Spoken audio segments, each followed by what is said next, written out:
tissues ng ating katawan. Ang cancer ay maaaring manggaling sa genetic mutation. Lalo na po kung maraming mga kamag-anak na nagkaroon na rin ng cancer na expose sa mga environmental factors katulad ng radiation, katulad ng exposure sa mga chemical.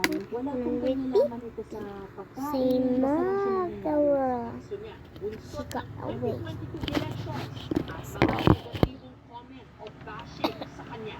Sinabi ko nga, bashing causes tumor. Baka mabawasan mo. Kasi ngayon, medyo kita mo puro I pray for you na ngayon bumabait na softnet Tsaka tumatapang na ako. Ano, what have I got to do? Play by ear lang ako, nabuhay ako, tulong ako. Pero ngayon, I don't think about it kasi as second team mo, kita mahingan na ako. Ang stress, nakakabawas po siya sa ating lakas. Siya po ay nakakababa ng immune system natin. Wala po siyang direct cause siya ng cancer. Stress ka, kaya nagkaka-cancer ka. Wala pong ganun. Ang magagawa lang po natin sa